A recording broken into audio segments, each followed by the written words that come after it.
Oke cuy, balik lagi sama gua Gani ya. Di samping gua sekarang ada satu buah graphic card dari Venom RX ya yang sudah kita unboxing di video sebelumnya.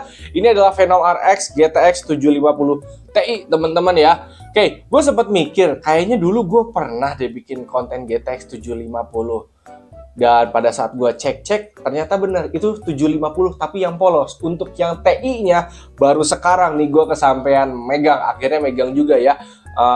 Venom RX GTX 750 Ti ya. Nanti VGA ini akan gue pasang di PC yang biasa kita pakai aja di segmen rakit PC cuy ya. Di 31200 polos dan kawan-kawannya teman-teman ya. Oke, dan buat teman-teman kalau misalkan minat sama graphic card punya Venom RX ini ataupun pengen nyari produk Venom RX lainnya, bisa buka langsung aja Tokopedia-nya Venom RX Official ya. Linknya udah gua taruh di deskripsi teman-teman ya. Oke, gak usah lama-lama, langsung aja kita pasang ini VGA ke PC-nya. Abis itu kita nyalain sama kita testing. Oke? Oke, kita akan pasang VGA-nya ya. Untuk VGA-nya sendiri dia simple ya, karena dia tanpa power pin ya. Jadi tinggal colok-colok saja ya. Cespleng karena harganya terjangkau, terus performanya juga jos gitu kali ya mungkin. Kenapa dia dinamain cespleng, karena sampai saat ini gue masih kurang paham juga kenapa namanya cespleng gitu, apa artinya cespleng ini, karena gue ada di dunia rakit-rakit PC teman-teman ya. Sebelum sebelum ya gue ada di dunia rakit-rakitan PC ini. Udah lewat si 750 Ti nya. Gue tuh awal-awal rakit zamannya 1650-an temen-temen ya, atau 1050 Ti lah, 1050 Ti 1650 tuh gue baru-baru ada di dunia konten rakit PC temen-temen ya. Pas zamannya 750 Ti gue masih nggak tahu ya. Oke, udah kepasang ya, karena tanpa power pin tinggal pasang baut doang ya. Oke, sekarang kita nyalain. Semuanya sudah dicolok-colok, mari kita nyalain. Bismillahirrahmanirrahim, menyala. Dan ya, sudah muter juga nih kipasnya ya. Kalau udah gini tinggal tunggu masuk ke layar. Nah, sudah masuk ke layar ya. Kalau dilihat sih di sini daya idle-nya ada di 60-an watt ya. Masih cukup irit ya. Ini 750 Ti 4GB GDDR5 juga sudah terbaca ya teman-teman ya. Oke, untuk testingnya di sini gue langsung testing game aja teman-teman ya, karena kebetulan gue lagi ada prepare untuk 17-an ya, walaupun ini videonya pasti tayang setelah 17-an ya. Jadi intinya gue pengen langsung ngetes game yang biasa gue mainin sekarang ya. Kita tes pakai 750 Ti bersama i3 12100 polos B660 dan kawan-kawannya, apakah jos atau tidak. Oke, langsung kita testing. Oke, game pertama ya, langsung aja kita jajal Hogwarts Legacy teman-teman ya. Di sini untuk presetnya gue pilih medium aja teman-teman ya. Terus untuk resolusinya 1080p, window full screen ya, karena nggak bisa full screen ya. Upscale-nya Nvidia NIS sama VSync off. Oke, kita lihat. Daya kalau dilihat tadi 110 sampai 130 watt ya. Oke, dapat 40-an fps, menurut gue sudah lebih dari cukup teman-teman ya. Oke. Masih playable, dimainin enak ya, nggak ada missing tekstur. Oke.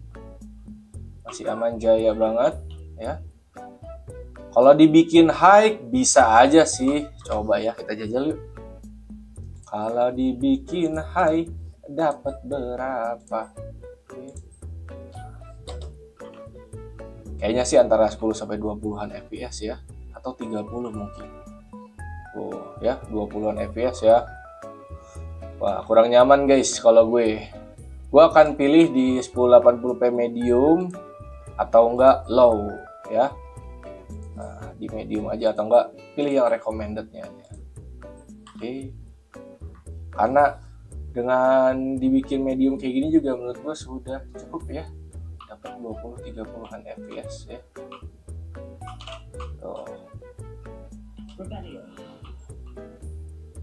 Tapi balik lagi lah ini ya, kalau misalkan kalian mau dibikin ini jadi apa namanya low juga bisa aja. Jadi kalau di dalam ruangan dia bisa 30-an lebih, kalau di ruangan antara 20 sampai 30 teman-teman ya. Oke, masih enak, masih playable untuk dimainin ya. Wah, masih banyak yang belum bisa dibuka guys di sini. Gue belum mainin lagi soalnya ini game. Oke, ya cukup lah ya untuk Hogwarts Legacy. Game kedua kita masuk ke Red Dead Redemption 2 teman-teman ya. Gue bikin 1080p medium ya. Kita akan lihat nyampe 30 fps atau tidak nih ya. Oke, ternyata ada di 20-an fps teman-teman ya. Mungkin rada sedikit kurang nyaman ya. Oke, suhu juga ada di 50-an ya, masih aman lah 50-60 mah ya. Ini kayaknya gue akan coba bikin low aja deh ya. Tapi balik lagi ya, kalau misalkan kalian nyaman dengan medium juga boleh. Itu mah selera ya. Nah, intinya kalau mau dijalanin di medium ya dia masih bisa-bisa aja teman-teman. Oke. Nambah tapi nggak terlalu banyak ternyata ya. Oke. Tapi lebih ke mendekati 30 ya dibanding yang sebelumnya. Kalau yang sebelumnya kan hanya 20, 22, 23 ya. Ini bisa sampai 28, 29 tadi gue lihat. Oke.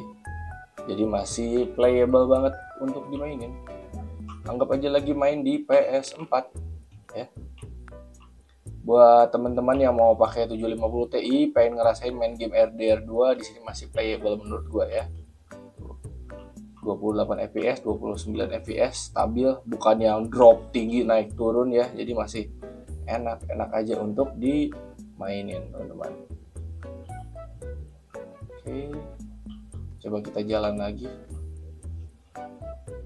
Oke, nah nyampe ya ke 30 fps ya. Jadi gimana lokasinya juga teman-teman ya. Overall buat gua ini sudah cukup ya. Masih nyaman-nyaman aja.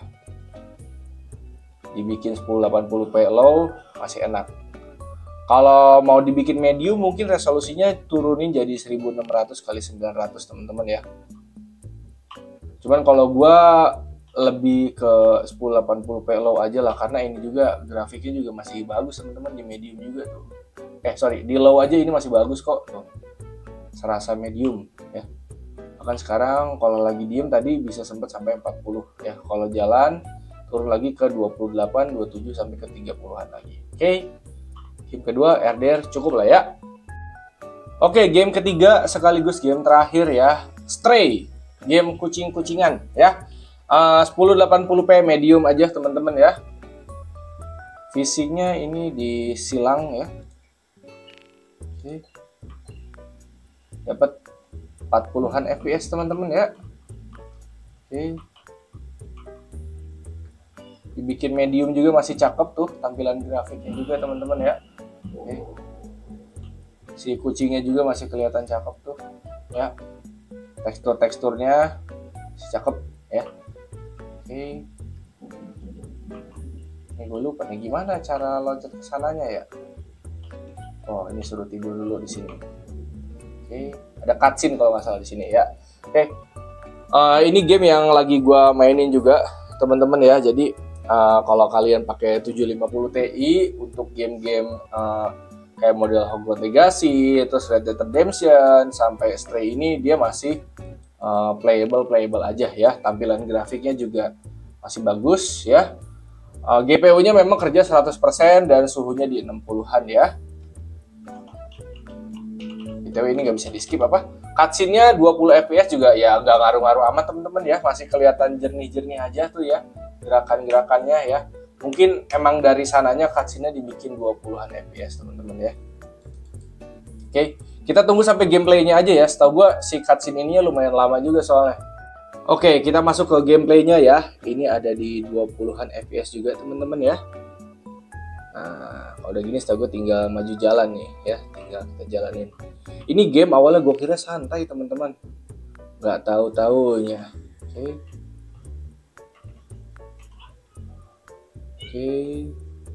Ternyata kalau udah masuk ke gameplay, dia ada di 20-an fps teman-teman ya.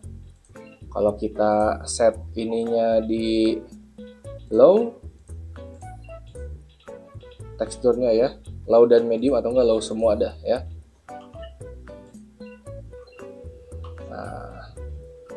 Nah, dia bisa naik turun ya 20-30 fps ya. Tapi ini masih playable juga teman-teman ya, walaupun misalkan ada di 20-an fps ya. Tuh, masih enak-enak aja, tampilan grafisnya juga masih kelihatan cakep ya. Oke, hop. Loncat ke sana kemari. Ini gue malah keasikan main nih guys. Oke, suhu VGA-nya kalau gue lihat sih dia belum nyampe 70 sih guys, masih 60-an. Ini juga masih suhu yang dingin. Oke. Nah, sip. Jadi dia masih playable untuk dimainin. Oh, nggak bisa jalan di atas ya. Oke. Dapat 30-an fps. Untuk main game seperti ini buat gua sih cukup teman-teman ya. Oke, cukup lah ya 3 game ya. Jadi kalau teman-teman 2023 ini mau beli 750 Ti, main game-game seperti apa namanya, RDR atau Hogwarts Legacy sampai Stray seperti ini masih bisa ya, mantap. Ya wes, kurang lebih begitu teman-teman ya soal review singkat gua soal Phenom RX GTX 750 Ti ini ya. Overall gua nggak ngalamin masalah sih ya. Main game yang bisa dibilang game 2023 kayak Hogwarts Legacy ataupun game yang rada berat seperti RDR 2 sampai tadi Stray juga itu masih playable untuk dimainin ya dengan 750 Ti. Kalau teman-teman minat, linknya udah gua taruh di deskripsi ya. Dan kalau teman-teman lagi nyari produk-produk Phenom RX lainnya, bisa ke Tokpednya Phenom RX ya, linknya juga gua taruh di deskripsi. Oke, sekian dari gue, hatur nuhun, terima kasih dan thank you.